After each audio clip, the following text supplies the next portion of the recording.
पांच विजयमती माता जी की, जैन धर्म की, जिनवानी माता की। देवागम न भूयान चामरादि विभूतय माया विश्व दृश्यन्ते नातस्तमसि नो मान। जय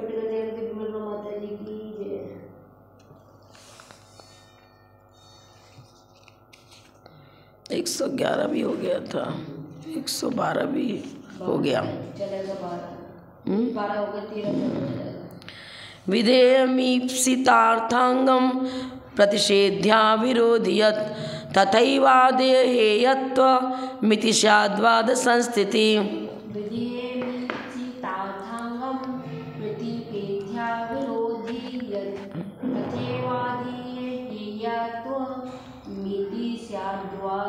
संस्थिति। अब ये बता रहे हैं, चर्चा तो पूरी हो चुकी। सच्चे देव कौन, हे तत्व क्या, उपादेय तत्व क्या। वास्तव में स्याद्वाद और अनेकांत के बिना हम अपने जीवन का उत्थान नहीं कर सकते। वस्तु तत्व का बोध बिना स्याद्वाद के हो ही नहीं सकता। उसी का निष्कर्ष यहाँ 113 नंबर श्लोक में बता रहे हैं। विधेय माने जिस विषय को वक्ता स्पष्ट करना चाहता है, वक्तव्य का विषय। विधेय अस्थि बने ऐसा नहीं है। यहाँ विधेय का मतलब जिसको हम प्रतिपादन करना चाह रहे हैं। हम ये प्रतिपादन करना चाह रहे हैं, मान लो कि हिंसा नहीं करनी चाहिए, तो नहीं में बोला ना वाक्य। हे तत्व की वो अपने हम वक्तव्य का विषय हे तत्व बनाया तो विधेय में आ जाएगा। वक्ता की जिस विषय को प्रतिपादन करने जा रहा है, चाहे वो अस्थि वाला पक्ष हो या नास्ति वाला पक्ष हो, वक्ता अपने अभिप्राय पूर्वक, संकल्प पूर्वक जिसका विधान करना चाहता है, जिसे सामने वालों के सामने प्रस्तुत करना चाहता है, उसकी प्रस्तुति जिस रूप में भी हो, वो हो गया विधेय। ईप्सितार्थांग, ईप्सित माने ईप्सित तो क्या होगा, साध्य, लक्ष्य जिसको हम चाहते हैं वो ईप्सित। तो साध्य की सिद्धि करना चाहते हैं, जैसे पर्वत पर अग्नि है तो अग्नि हो गया साध्य। इस पर्वत पर अग्नि है, ये ईप्सित, अग्नि को सिद्ध करना चाह रहे हैं हम। हेतु दे दिया धूमत्वात्।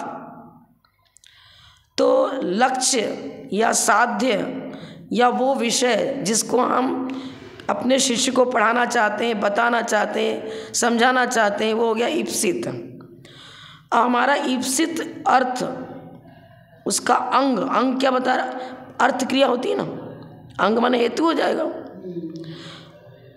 जब तक हम वस्तु को अनेक धर्मात्मक स्वीकार नहीं करेंगे, तब तक वस्तु व्यवस्था नहीं बन पाएगी, उसमें अर्थ क्रिया भी संभव नहीं है। सर्वथा विधि सर्वथा निषेध रूप मानने पर किसी पदार्थ में अर्थ क्रिया होगी नहीं। फिर तो पाप पुण्य की व्याख्या भी नहीं बनेगी। हे उपादेय कर्तव्य अकर्तव्य उचित अनुचित परिणमनशीलता मान है, तब तो हम कहेंगे पुण्य करो, तो पुण्य रूप परिणमन करेगा। पाप को छोड़ना चाहिए, पाप प्रवृत्ति से हटना चाहिए, तो हे तत्व हो गया। अगर उस जीव के अंदर वैभाविक परिणति रूप परिणमन करने की योग्यता ही नहीं है, तो कहाँ से परिणमन करेगा। तो स्वाभाविक और वैभाविक दोनों प्रकार के परिणमन करने की शक्ति जीव में है, और उन दोनों प्रकार की शक्तियों को लेकर चलेंगे, तब तो हम किसी को संकेत करेंगे भाई ऐसा करो, ऐसा मत करो। तो वस्तु अनेक धर्मात्मक, सबसे पहले इस बात को स्वीकार करो। तो ईप्सित तत्व क्या हो गया आचार्य परमेष्ठी का यहाँ पर, स्याद्वाद अनेकांत को स्वीकार करो। इसको स्वीकार किए बिना गुजारा नहीं है। आपका कोई भी इप्सित कार्य, इच्छित कार्य सिद्ध नहीं हो पाएगा। लौकिक भी है, यदि इच्छित कार्य है, लौकिक हो, पारमार्थिक हो, कोई भी कार्य है, वो सब अपना अपना उसका इप्सित हो गया। लेकिन जैन धर्म को स्वीकार करो, वस्तु अनेक धर्मात्मक, इसको स्वीकार करेंगे, तब हम अपने ईप्सित विषय को युक्ति पूर्वक सिद्ध कर पाएंगे। चाहते हैं वक्ता जिसका प्रतिपादन करना उसको इष्ट है, इष्ट चाहता है। तो यहाँ इस ग्रंथ के अंदर सच्चे देव का लक्षण आचार्य ने बताया, तो वही ईप्सित विषय रहा, मुख्य विषय वही रहा। अब मुख्य विषय वो रहा, तो जिनेंद्र भगवान सच्चे देव का लक्षण बताते साहब के लिए तत्व ज्ञान पूर्वक स्याद्वाद अनेकांत को लिए हुए इस मेथड से यहाँ पर सच्चे देव की परिभाषा बताई गई। स्याद्वाद अनेकांत के बिना अपने को ही नहीं समझ सकते, जिनेंद्र देव के स्वरूप को क्या समझ ही नहीं पाएंगे ना। भगवान वीतरागी है सर्वज्ञ हितोपदेश। अब वीतरागी की चर्चा करने में तो इतना बड़ा ग्रंथ आ गया, भैया सरागी सच्चा देव हो नहीं सकता। 100 देव नमस्कार करते हैं इसलिए आपको सच्चा देव मान ले, क्या नहीं। सब आप तो पज्ञ, जिनकी वाणी में पूर्वापर विरोध आता ही नहीं है वही सच्चे देव हो सकते हैं, क्योंकि जो वीतरागी होगा उसकी वाणी में कहीं त्रुटि होएगी नहीं, राग द्वेष ही नहीं है, तो दोष भी नहीं होगा, 18 दोषों से रहित है। अब 18 दोषों से रहित है तो ये सारी व्याख्या परमत का खंडन, स्वमत का मंडन आ गया। क्योंकि कुदेव कौन है, और मतलब जिनकी वाणी में इंद्रिय पोषण चल रहा है, हठग्राहिता चल रही है, संशय पर्यानध्यासादि दोषों से जिनका सिद्धांत दूषित हो रहा है, ऐसे लोगों को हम महत्व न देवें, क्योंकि वो पत्थर की नाव स्वयं भी डूबती है और अन्य को भी डुबाती है, वो हिसाब हो जाएगा। तो यहाँ पर समंतभद्राचार्य ने बताया ईप्सित अर्थ का मतलब वस्तु तत्व की सही पहचान। हम चाहते मुझे हलवा खाना, ईप्सित हो गया यहाँ। यहाँ तो सिद्धांत की चर्चा है, यहाँ तत्वबोध कराया जा रहा है, तो यथार्थ तत्वबोध कराना यही ईप्सित हो गया, ईप्सित विषय। और हमारा विषय यदि इस प्रकार का है, स्याद्वाद अनेकांत सद्भंगी न्याय को लिए हुए है, तो क्या होगा, अर्थ क्रिया समीचीन रूप से संभव है और हेतु भी उसमें युक्ति संगत लग जाएगा। हम ईप्सित विषय बनाए, सूरज पश्चिम में उगता है, कितना भी हम दांव पेच करेंगे, लेकिन प्रकृति रोज दिखा रही है कि डूबता पश्चिम में है, उगता पूरब में है, पर इंद्रिय प्रत्यक्ष से गलत हो रहा है, आगम से गलत हो रहा है, युक्ति से भी गलत हो रहा है।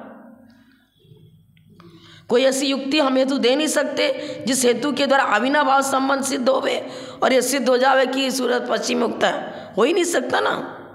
जैसे ये बिल्कुल असंभव है, इसी प्रकार सर्वथा अस्ति, सर्वथा नास्ति, सर्वथा एक, सर्वथा अनेक इत्यादि जो मानने वाले हैं, ब्रह्माद्वैतवादियों, ज्ञानाद्वैतवादियों या न्यायिक वैशेषिक हों, सामान्य विशेष को अलग अलग स्वीकार करते हैं, ये सारे मतांतर संशय पर अनध्याय, अव्याप्ति, अतिव्याप्ति, असंवादित दोषों से ग्रसित हैं, आगम से, प्रमाण से, किसी प्रमाण से सिद्ध नहीं होते हैं। इसलिए आप ऐसे विषय को कभी भी अपना लक्ष्य ईप्सित विषय मत बनो। ईप्सित विषय वो बनना चाहिए जो युक्ति संगत हो, जो युक्ति संगत नहीं है वो अनिप्सित हे तत्व, उसी बात को जो सही है हे तत्व में चला जाएगा। उपादेय तत्व को यहाँ ईप्सित कहा है। उपादेय तत्व ने जैन सिद्धांत, स्याद्वाद, सप्तभंगी न्याय, ये ईप्सित हुआ।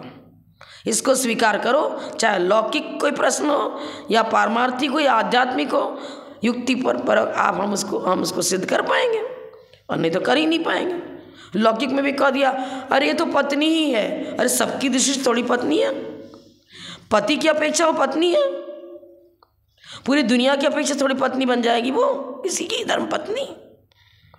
भाई है तो सबकी अपेक्षा थोड़ी भाई बन जाएगा। पिता ने कई पुत्रों को जन्म दिया, वो परस्पर में उनका भ्रातृत्व संबंध है, ये चीज है।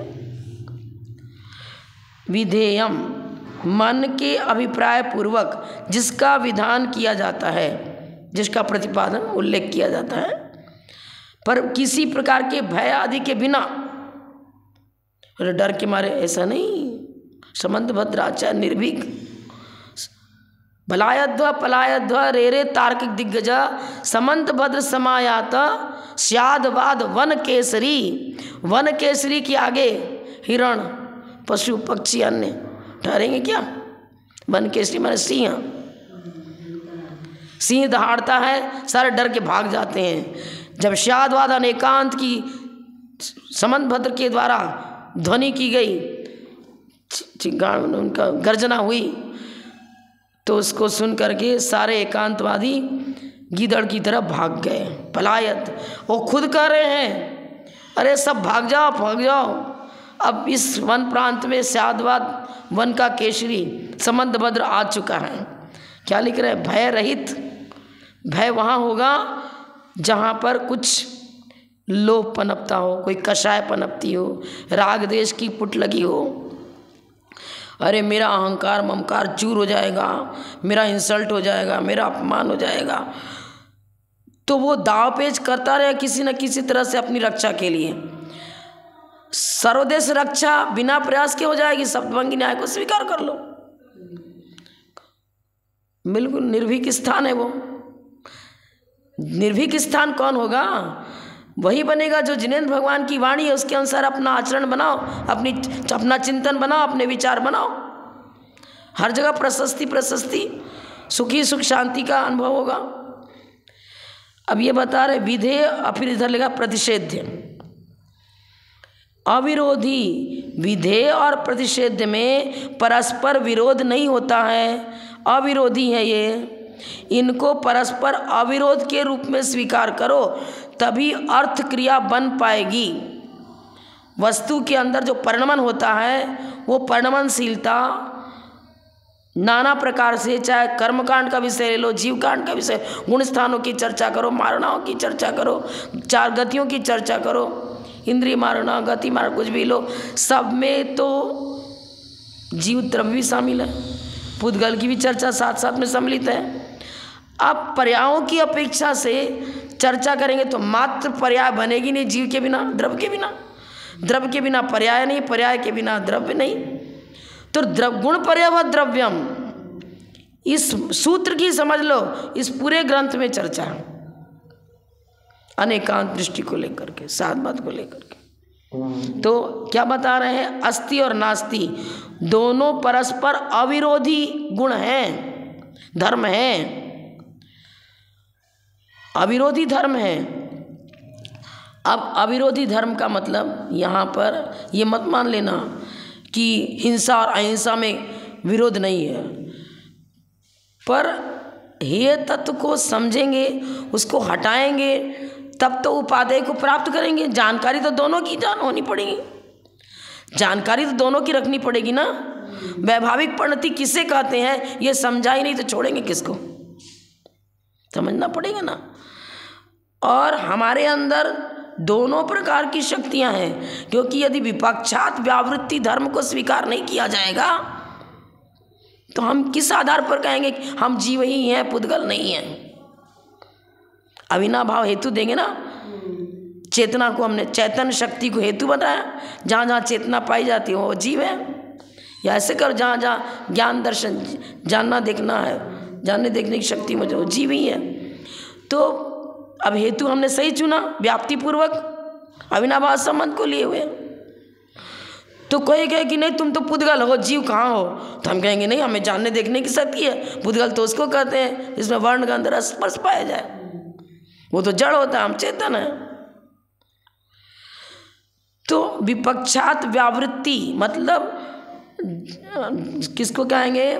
जैसे तालाब में अग्नि नहीं है, पहले बताया था ना परीक्षा मुख में, पर्वतों में अग्निमान धूमत्वात्। अब विपक्ष में क्या दिया था? तालाब।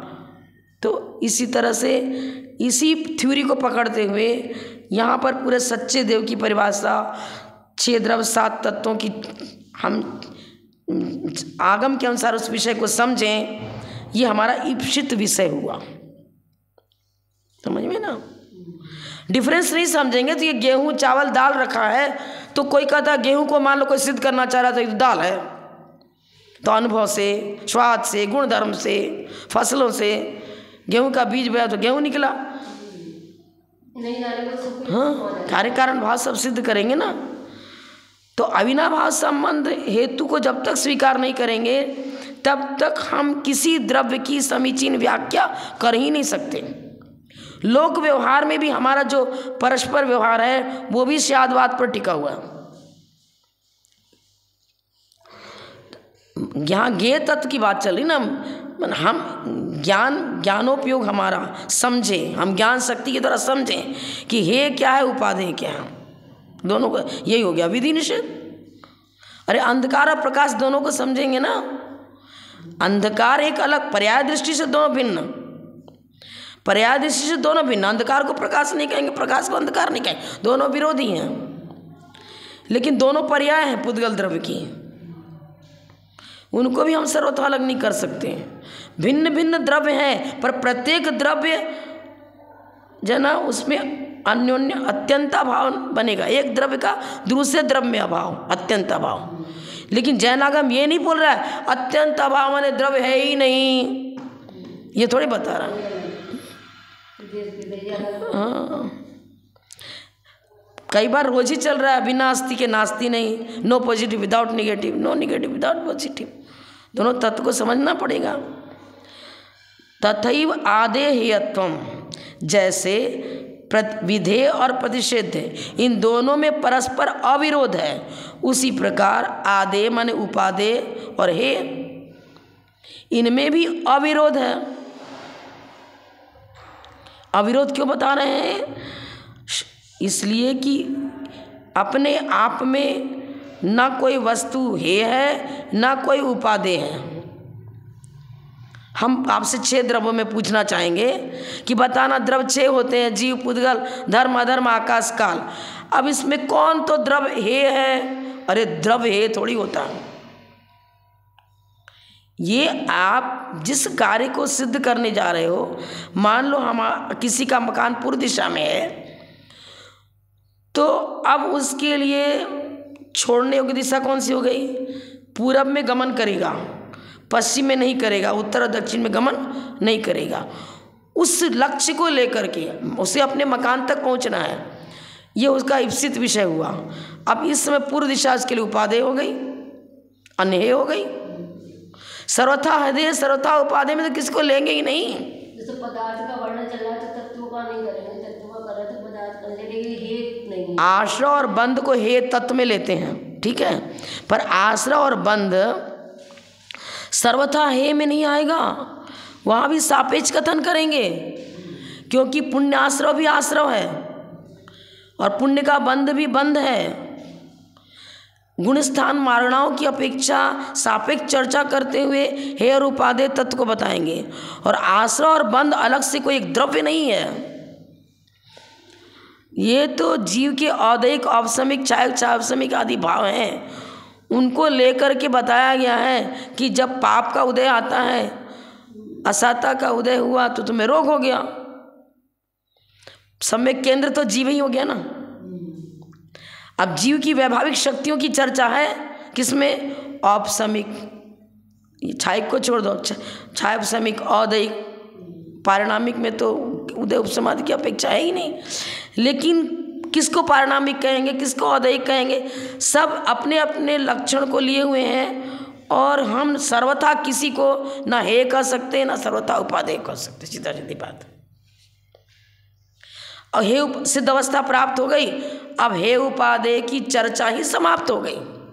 जब तक छद्मस्त अवस्था है और बुद्धिपूर्वक, यहाँ पहले क्या लिख दिया? मन की अभिप्राय पूर्वक आज हमें समय शिखर जाना है, यहाँ करना है, वो करना है, तो कुछ अभिप्राय बनाता है ना। तो जैसा अभिप्राय रहा उस लक्ष्य को पकड़ेगा और उस समय अन्य सारे लक्ष्य छूट गए, छोड़ने योग्य हो गया। उस समय तो उसी समय चारों दिशा में गमन कर सकता है क्या? कोई जीव एक ही समय में चारों दिशा में गमन करेगा क्या? तीर्थंकर का व्यवहार होगा, वो भी चारों दिशा में एक साथ गमन नहीं कर सकते। हमारी आपकी बात छोड़, एक ही तीर्थंकर चारों दिशाओं में एक साथ भ्रमण कर जाए, विहार कर जाए, बनेगा क्या? संभव ही नहीं है। तो अब अपेक्षाकृत सारी चर्चाएं हैं। किस अपेक्षा से, किस प्रकरण में, किस संदर्भ में कौन सी वस्तु हे बनेगी और किस प्रकरण में, किस संदर्भ में कौन सी वस्तु उपादेय बनेगी। जिसको जिस चीज का त्याग हो चुका है, व्रति बन चुका है, तत्संबंधी वो त्याग कर चुका तो हे तत्व में आ गया। और जिसका भी त्याग नहीं किया है, अभी तो उपादेय में है, गृहस्थ है, बिजनेस नहीं करेगा, व्यापार नहीं करेगा, धन नहीं करेगा, दान भी कहाँ से करेगा, उपादेय है। लेकिन बता रहे हैं आचार्य, अरे ईमानदारी पूर्वक धंधा कर, बेईमानी मत करना, चोरी चमारी करके धनार्जन मत करना। सापेक्ष कथन हो रहा है ना यहाँ भी, सर्वथा धनार्जन को श्रावक के लिए हे तत्व में नहीं डालेंगे। कैसे डालेंगे, उसकी जीविका का साधन है, वो तो करेगा। लेकिन एक मुनिराज हैं, उनके साथ वो लागू कराएं, और यार उनके धनार्जन की क्या हो सकता, तुमने परिग्रह का त्याग कर दिया है, तुम्हारी संपत्ति तो रत्नत्र है, इसकी साधना में लगो।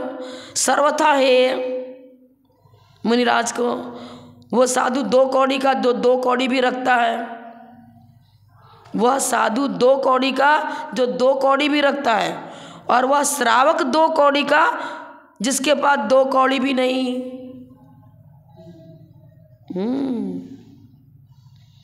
लोक व्यवहार का हम इसलिए उदाहरण दे रहे हैं। हर जगह चलते फिरते श्यादवाद अनेकांत मेरे साथ साथ छायावत, जैसे शरीर की छाया साथ साथ चलती है, ऐसे सिद्धांत मेरे जीवन में हमारी उन्नति के पथ पर हमको ले जाने में हर क्षण सहयोगी हैं, हर क्षण सहयोगी हैं।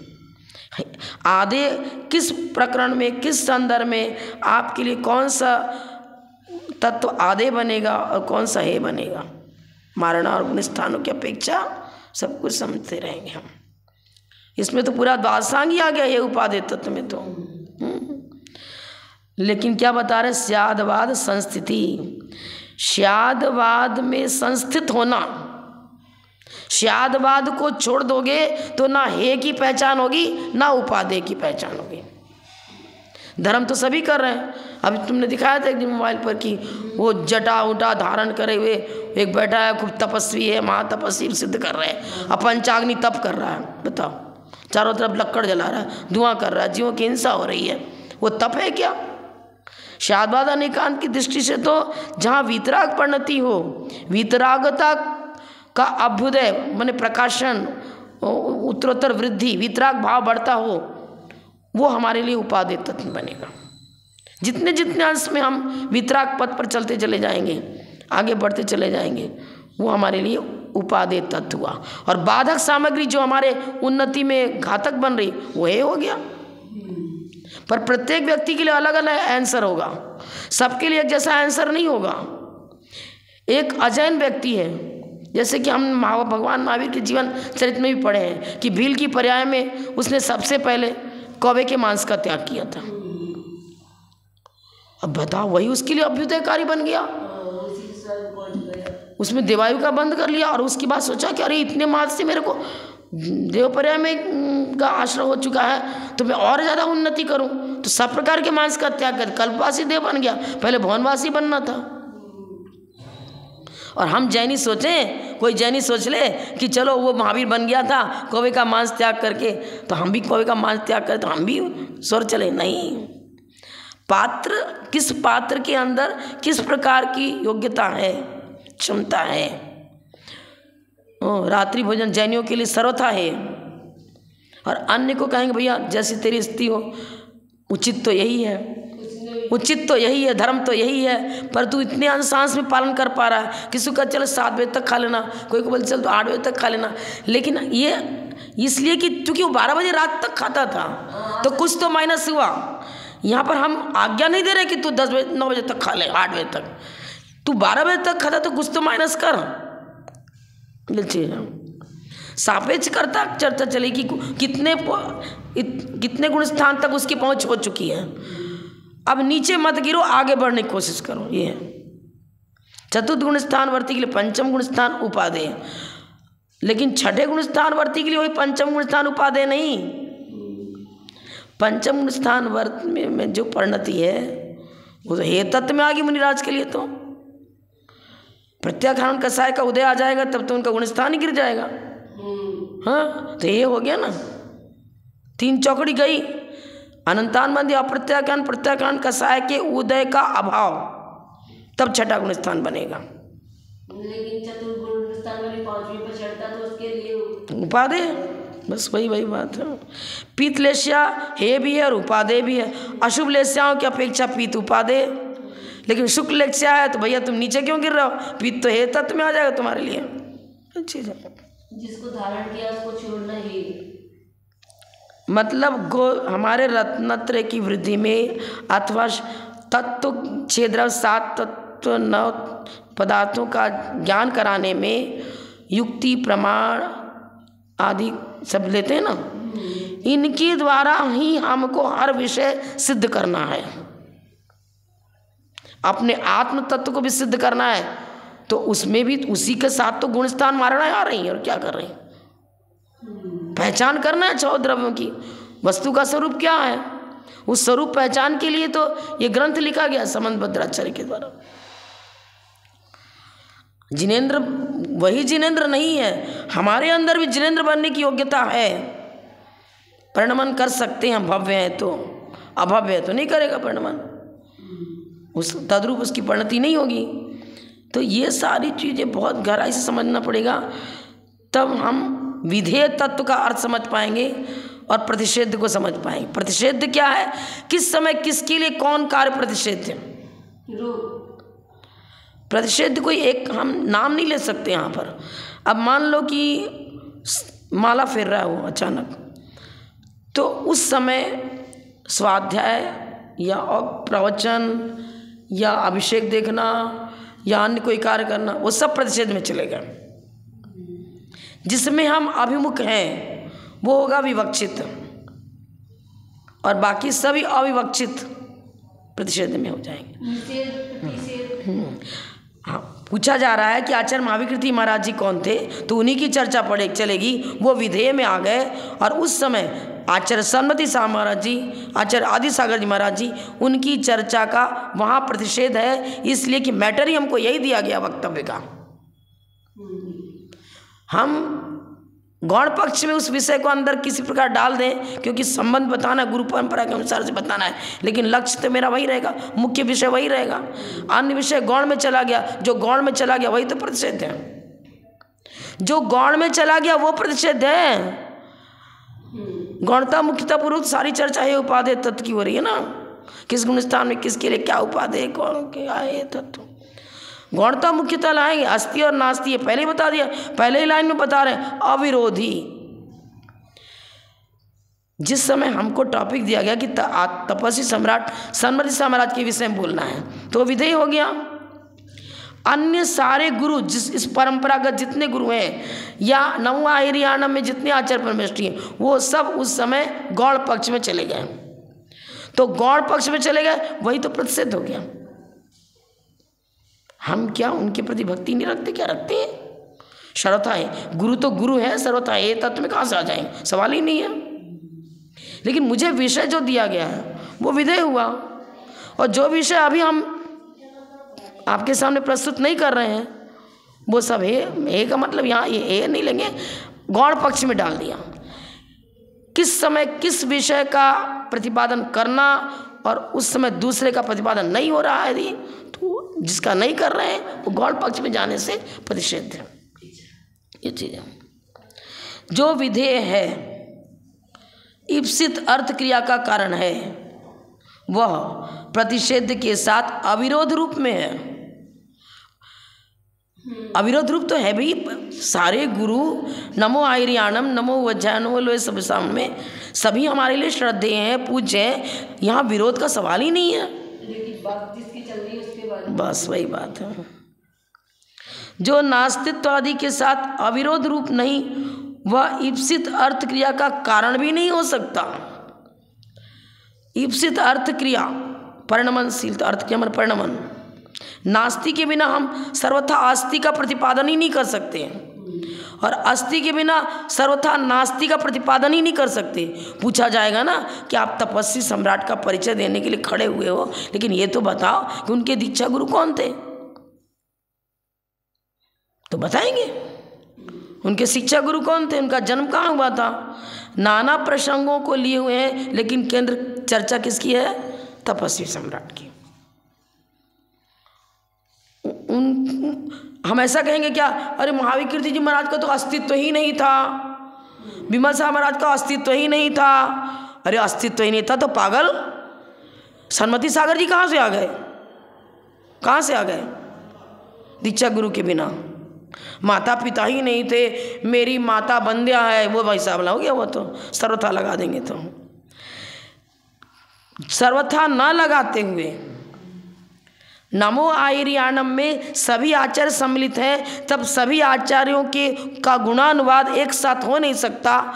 एक को हम मुख्य बनाएंगे उन विषय को, और अन्य सारे आचार्य उस समय गौड़ पक्ष में हैं, पर हमारी श्रद्धा, हमारा मतलब जो है ना उनके प्रति आदर वैसा के वैसा अन्य के प्रति भी है, पर उस विषय का हम प्रतिपादन वर्तमान में नहीं कर रहे हैं, इसलिए उनको प्रतिषेध में डाल दिया, गौड़ पक्ष में डाला।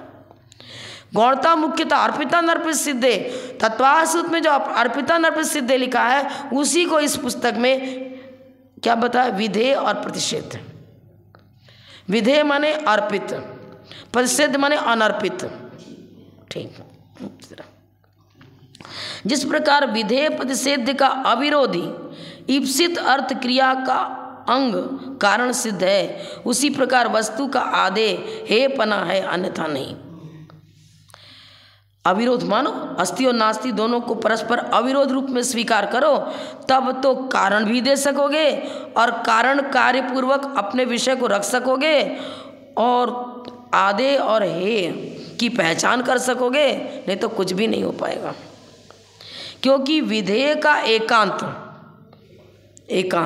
हम तो मात्र तपस्वी सम्राट सन्मति महाराज का अस्तित्व ही जानते हैं, हम तो इतना ही जानते हैं और तो कोई है ही नहीं। अरे नहीं है, एकांत पकड़ लिया ना।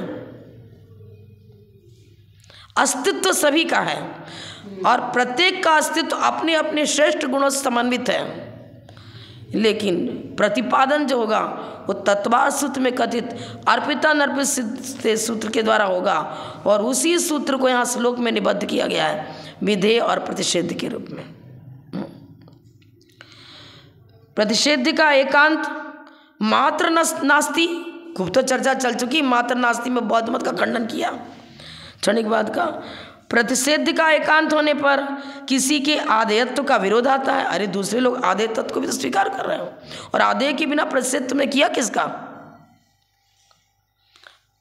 ऐसा मत करो, तो इसका मतलब ये है कि पहले विधि फिर उस विधि का निषेध स्वीकार तो करो पहले। स्यादवादी के अभिप्राय अनुसार सर्वथा विधेय ही प्रतिषेध नहीं होता।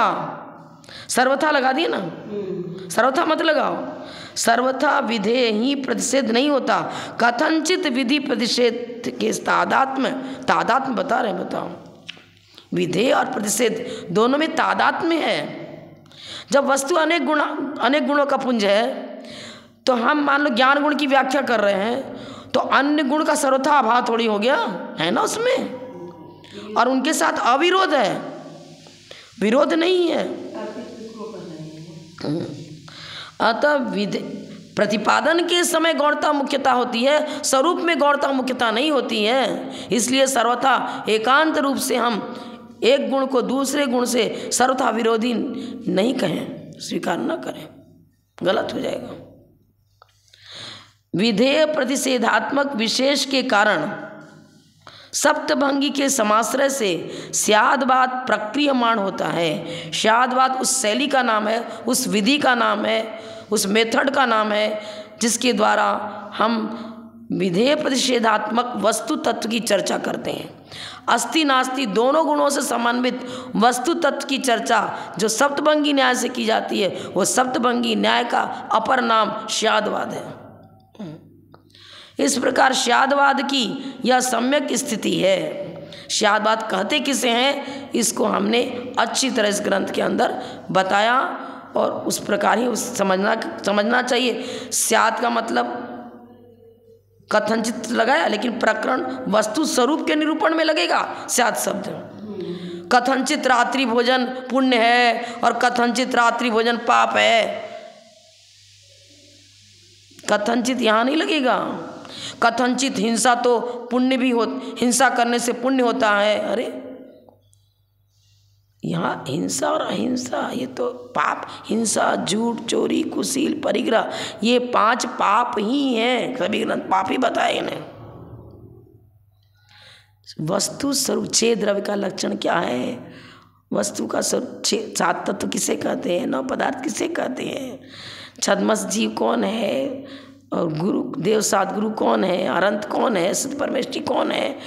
जीवों की वैभाविक परिणति और स्वाभाविक परिणति, उन दोनों को हमें स्यादवाद के माध्यम से समझने का प्रयास करना है। इसलिए करना है कि जब तक हम अपने यथार्थ स्वरूप को नहीं समझेंगे तब तक हमारा सुधार नहीं हो सकता, उन्नति नहीं हो सकती। तो कोई तो कह देता है फूल चढ़ाना पाप है, कोई चढ़ाता, कोई बोलता फूल चढ़ाना पुण्य। अब ले, अब कुंद-कुंदाचार्य बता गए अपने षट पाउड में कि किस अपेक्षा से तो पुण्य और किस अपेक्षा से पाप। यदि विवेक रहित, कहीं के तो लिखा कि ये भी लिखा कि पंथियों को तोड़ करके चढ़ाते हैं ना, बाल हत्या का पाप लगता है।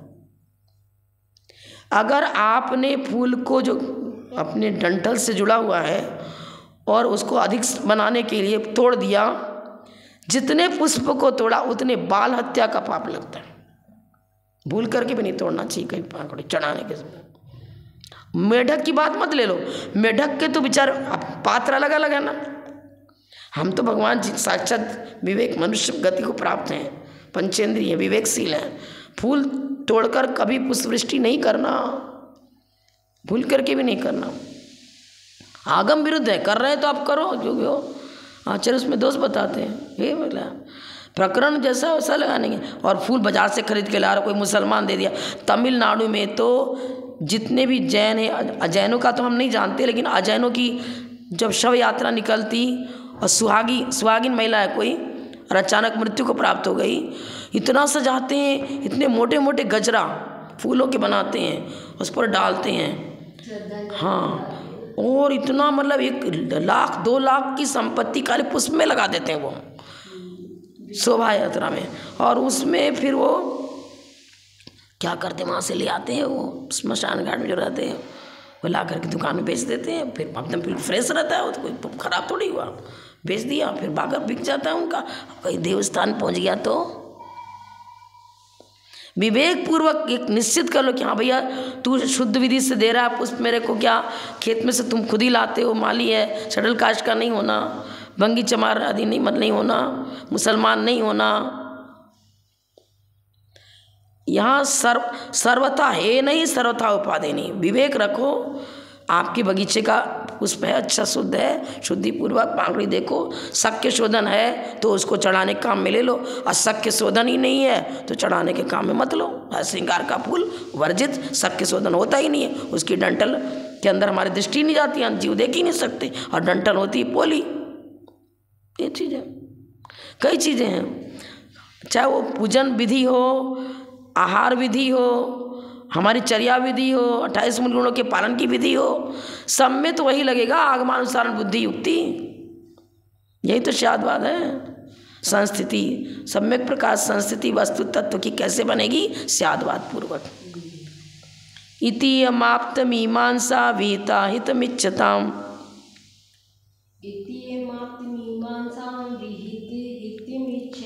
सम्यक मिथ्योपदेशार्थ विशेष प्रतिपत्ते।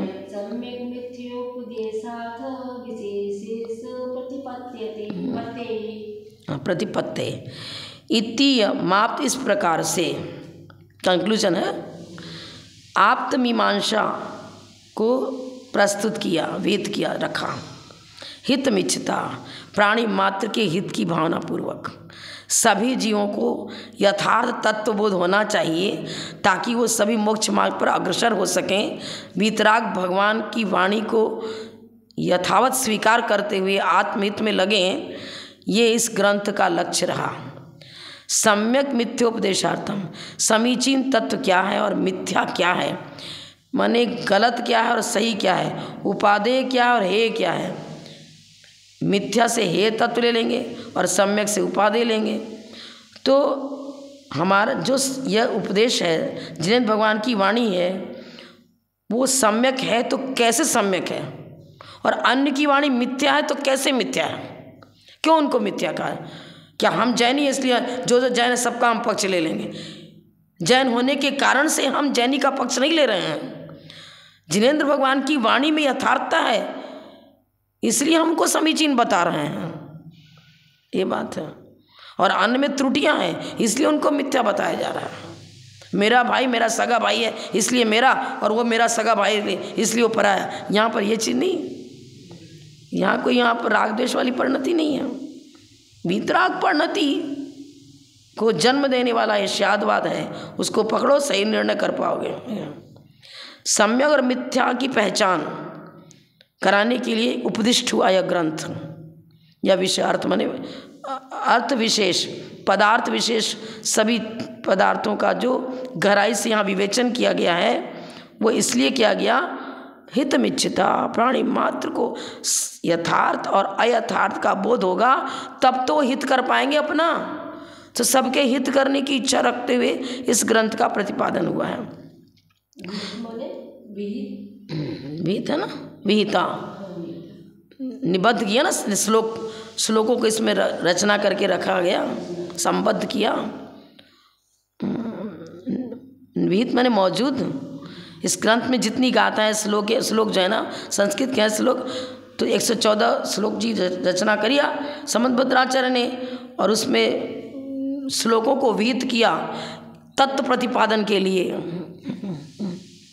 इस प्रकार देवागम नाम के स्वोक्त 10 परिच्छेदात्मक शास्त्र में यह आप्त मीमांसा हित चाहने वालों के सम्यक उपदेश और मिथ्या उपदेश की प्रतिपत्ति के लिए, सम्यक उपदेश किसको कहेंगे, मिथ्या उपदेश किसको कहेंगे, प्रतिपत्ति माने जानकारी के लिए, इसकी जानकारी के लिए उपादेय तथा हे रूप से श्रद्धा ज्ञान समाचरण की प्राप्ति के लिए की गई है। समझ सम्यक ज्ञान सम्यक चारित, श्रद्धा ज्ञान और समाचरण। हे उपादेय को समझेंगे तब तो अपनी परिणति को सुधारेंगे। मिथ्या ज्ञान मिथ्या चारित्र से हटना और सम्यक ज्ञान सम्यक चारित्र की प्राप्ति का होना, यह अंतिम लक्ष्य इस ग्रंथ का के प्रतिपादन कर रहा न करके समाप्त किया।